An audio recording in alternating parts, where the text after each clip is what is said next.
And we found NVIDIA in 2014. And Tasha Keeney, our analyst, trying to figure out what would go inside an autonomous vehicle, came back to one of our brainstorms and said, you know what? GPUs. And I said, what? You were in NVIDIA before it was cool. You were buying it at $4 back in 2014.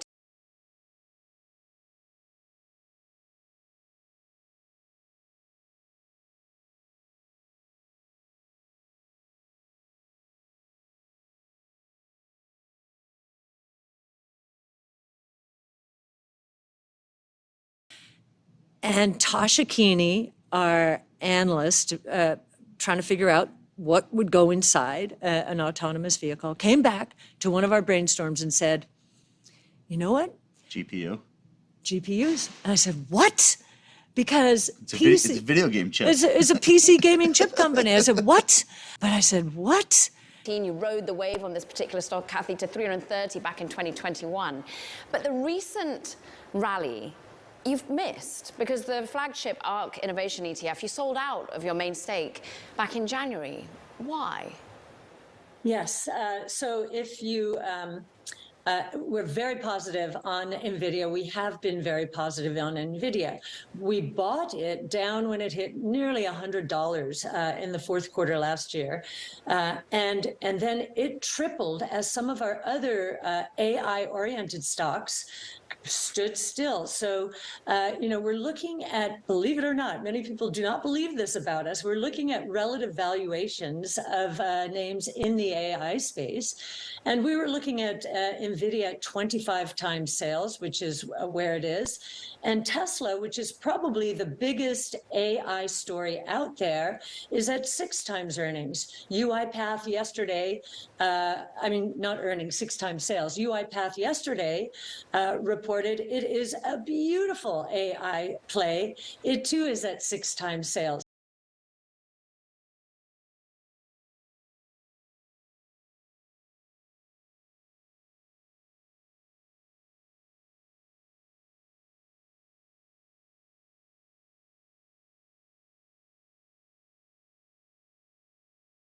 And as far as NVIDIA goes, there are a few reasons we take some pause. It still meets our minimum hurdle rate of return, so 15% at a compound annual rate over 5 years. And so you'll see it in some of our more specialized portfolios. Yeah.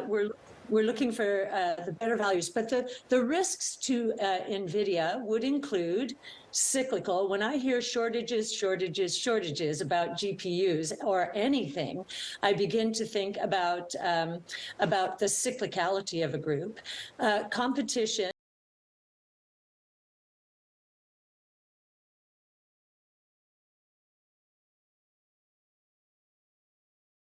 Tesla is coming up with its own chip, Meta Platforms, Google, their own chips for more specialized large language models. And then the tech itself, we're learning from Meta Platforms, the Llama model is able to do with less computing power, but more data. Yeah. It's able to deliver better models. So there are puts and takes here, as there always are.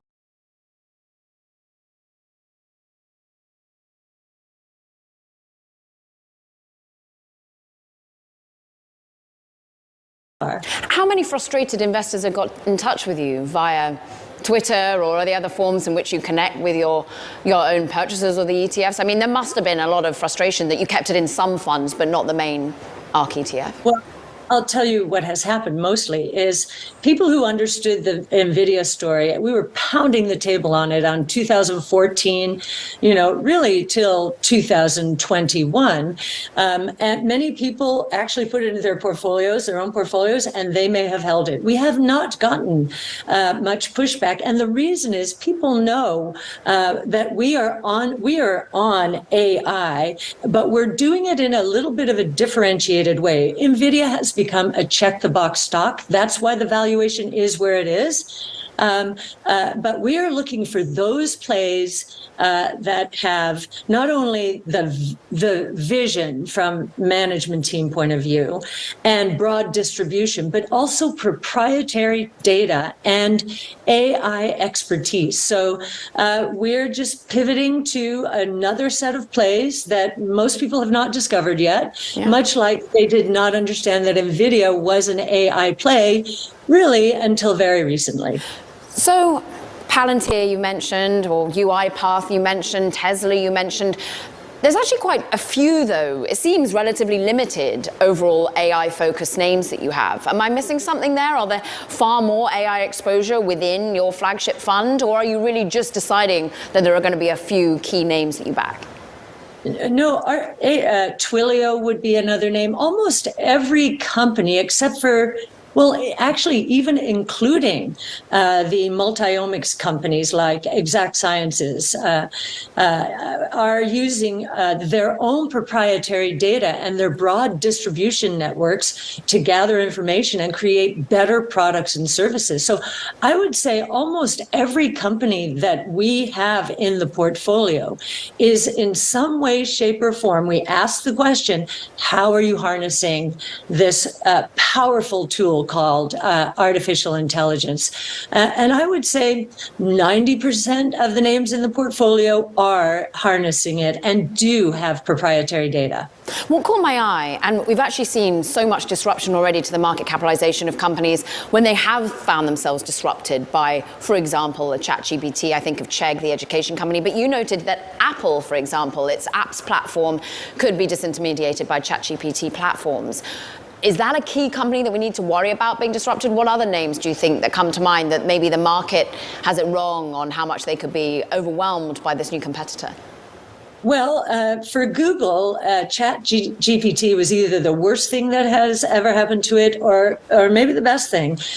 We tend to think it's going to be disintermediated, though, by ChatGPT and other chatbots. So we're not going to need the kind of search and therefore advertising that drives Google's model. So we do worry about that one.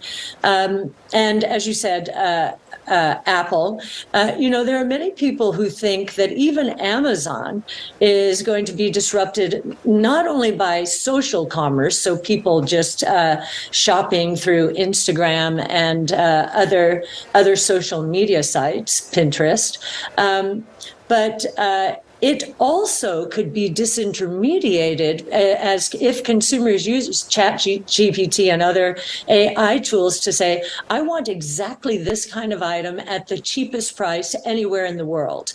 And it would go directly to that source. So, any platform that has served as, an intermediary is at risk, we would say.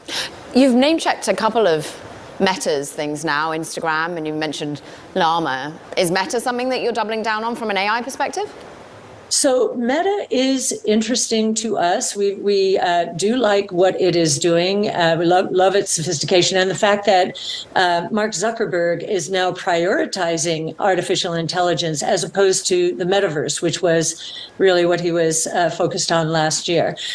So yes, we're interested in Meta's play here. We don't have it in the flagship portfolio. We do have it in other portfolios. We're speaking with Cathie Wood, CEO, Chief Investment Officer of ARK Invest. Just to go back to where we started in NVIDIA, is there any entry point that gets you back in? You've actually been selling out from some of the other funds a little bit, perhaps with the profit that you've recently taken in the run-up in the last couple of days. Anything that, despite its heady valuation, make you go, okay, it's not going to be disrupted in the way that we were worrying. We're not going to see the supply chain wreak havoc? Anything for a price, I would say. If this cycle were to worry, we tend to think we're going to have a harder landing than most economists do. If the cycle were to hit it, and NVIDIA surprisingly gets hit very hard by cycles because the inventory builds buildups, and I would say we're in one of those right now, are so spectacular. If we have a combination of a correction and the recognition by the marketplace, perhaps, that some of these models don't have to be as large and don't need as much computing power as more companies use more specialized models. You get the confluence of a reality check. NVIDIA is just a very powerful company. They are so exquisitely positioned in the space, but you're paying for it now. But having bought it at $4, how did it make you feel in your stomach when you saw 180 billion added in one day, like it did yesterday? Well, the frustration yesterday was another one of our AI plays, UiPath, reported a quarter and revealed some products, AI products, and really opened the kimono a little bit more in terms of what it is doing on the AI front. And it's going to be one of the most interesting plays out there, I think. It was down 10% after beating numbers because it talked about the economy being somewhat variable, I think is the word it is using. It was focused on the macros, and that's what analysts focused on. Now it's having a good day. It's up about 10% today, I think. Yeah, up 9% on the day. So you didn't feel any frustration about NVIDIA. You were more focused on UiPath. Of course. And we publish our trades at the end of every day. And you'll see we bought UiPath in almost all of our portfolios, ARKK, ARKW, ARKF, ARKQ.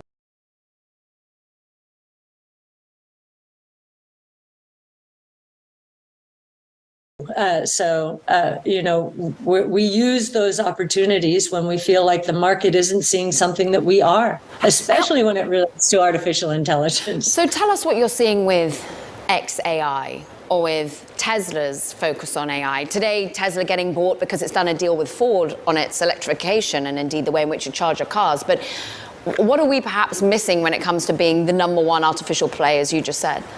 Yes, the autonomous taxi network that we believe Tesla is building.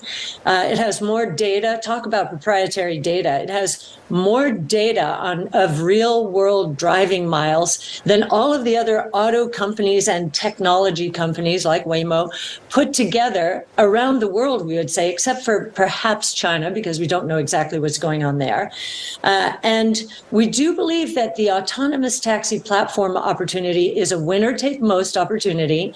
The company that gets a person in an autonomous vehicle from point A to point B as quickly and safely as possible is probably going to get the lion's share of the market. And that company will, in the United States, we believe, be Tesla.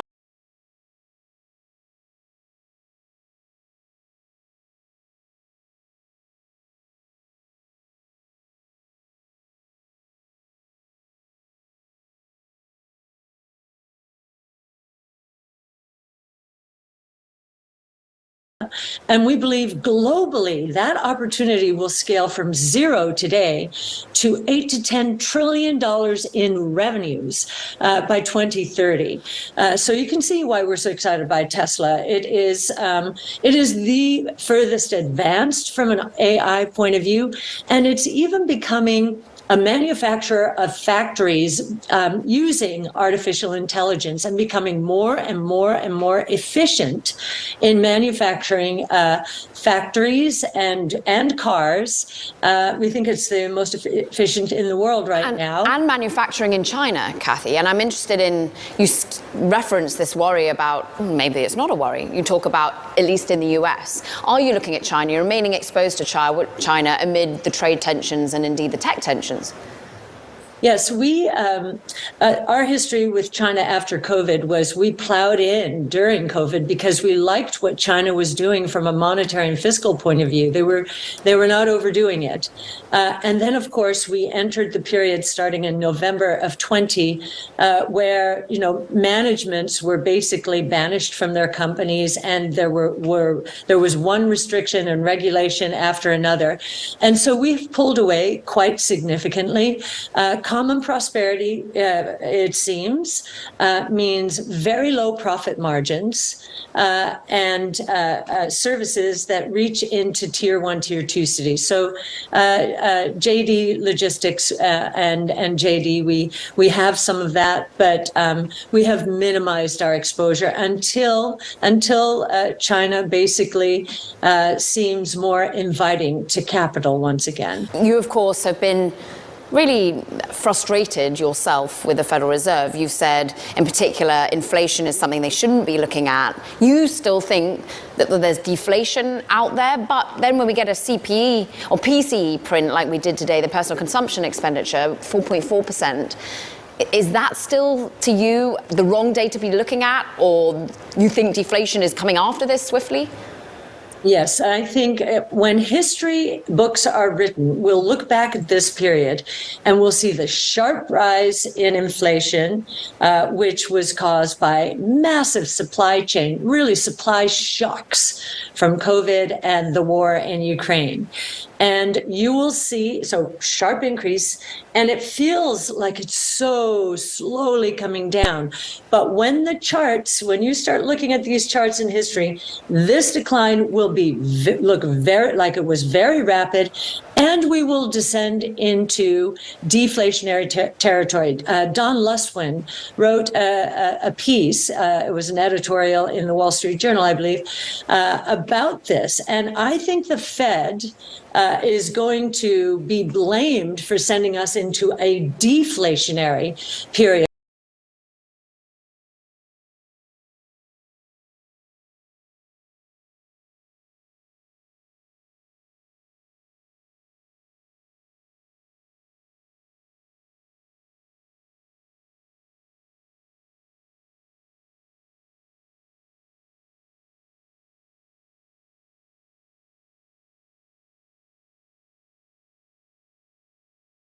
Already we're getting negative signs for guidance. Home Depot, its same-store sales down 3 to 5% for the year now they're expecting. We got GDI, which is the other side, so gross domestic income, which is the other side of gross domestic product. And they need to equal, but they're at a record gap right now. It's been negative, so in recession territory for the last 2 quarters. And I think many companies are going to feel a hard landing, and it's going to come both from units and prices. I think more and more companies are reporting this on their earnings report. These economic statistics that take all the oxygen out of the room are hugely lagging, and they're not even getting it right.